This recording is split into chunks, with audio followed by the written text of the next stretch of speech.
simulation. And understand the simulation could be standing by the bar, standing by the dance floor, the restroom, or it could be seated and confined, which means it will need to be adapted in some way. But Blitzkrieg sat down is the same stood up. It's the principle. Hit this cunt before he hits me, keep attacking him with whatever until he's no longer ambulatory. That's the objective. Yeah? The two dynamics I've just given you are proactive, meaning you could do them before he's engaged you. Everything from now on is reactive, or what we call counter-offensive. It's very important that you put your fucking hands up when somebody's in front of you. Very, very important. Because action will always beat reaction. So let me show you this. From here, I'm going to just touch him. Yeah? Which could simulate me stabbing him, couldn't it? Yeah? And I don't want you to let me touch you. I can be faster than that. Action a big reaction all the time, won't it? Let's change the dynamic. Hands up and position of situational control. Take one boot length back. Same drill. It's allowed him to equal the disparity between action over reaction because his hands are halfway fucking to framing his head. Halfway to hitting me in the chin. Get your fucking hands up. And then he language in the world. He says, look mate, I've got no trouble, just be cool. If I stand here like this, and he's got the intent to smash me in the jaw, do you think you're going to think about orientating or perceiving the type of attack he's employing, searching your subconscious banks for the correct technical response, and then implementing that response?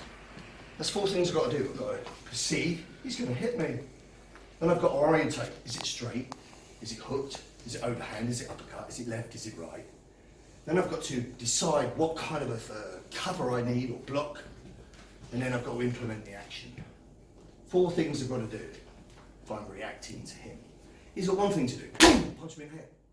Do the math. He's going to catch up. So if I keep my hands up, my whole idea now is this cunt twitches or looks at me wrong. One of those little fucking whiskers just flaps in the wind. I'm going to break his jaw. Simple as that. Right? That's my primary concern, even though I might be smiling. The default what-if contingency plan, if I don't get to do that before he hits me, is this cover. This emergency startle reflex, which usually is innately like this, but we train to come forward. So look at the Flinch response, research Blauer's, Tony Blauer's research on this, really, really useful. I want my hands up because I have an inclination that this fucker could give me a problem. Because if it's just Phil turning up to the garage to chew the fat with me, I don't stand there talking to Phil like that. You know, I'll just stand chewing the fat, I'll be on him, might lean on him, or whatever else. But because I know he's a known contact and he's a mate, no problem. If somebody giving you a sharp eye and coming up to you, ideally you want to protect your boundary. Does that make sense?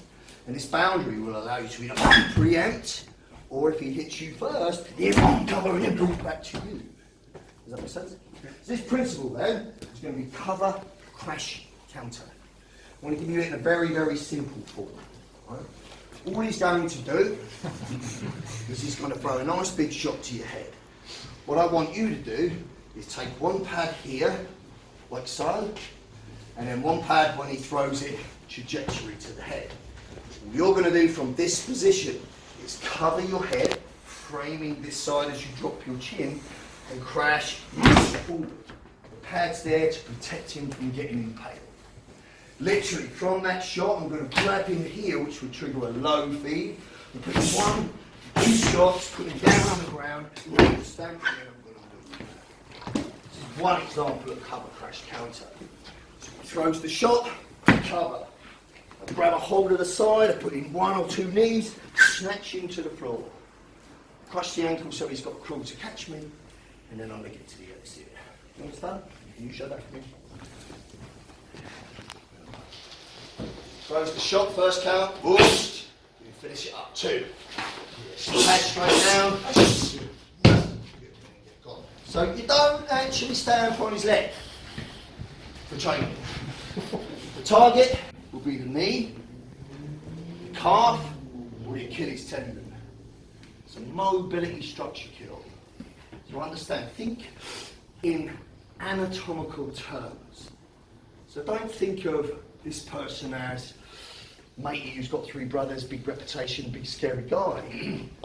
If you have to physically employ violence to a brutal level to somebody, it's very important that you quickly learn how to dehumanize who's in front of you. Now, anyone will tell you, even though I don't really like people when I love my own, and I take care of my own. You know, and anyone that knows me will say, I'm skin. But if you put me in a situation where you threaten me, you are no longer fellow man. In a blink, you'll meet. Or dehumanise you to nothing more than a fucking walking, talking target that I'm going to smash to pieces. Do you understand? It's very important that you have that clinical ability to just switch. It's a necessary thing. And in terms of what's my objective, I want to disrupt this human being's ability to fight. How do you do that? Disrupt consciousness is best. If I repeatedly hit you in the head, switch off the computer, you're restrained. Or I will disrupt vision. You can't see, you can't fight. Or I disrupt your breathing, I punch you in the throat, you can't breathe, you can't fight. Or I'll smash out your mobility. You can't stand, you can't walk, you can't fight. Hence the reason when I put the subject down, rather than stomp the head, leave that for home invasion, I would stomp the ankle. And you will simulate stomping the ankle by stamping next to it. Does that make sense? Quick point, your responsibility as the pad feeder to go from this to that. Boom to that. In fact, you've got 2 pads on, keep one here anyway. Just bam, boom.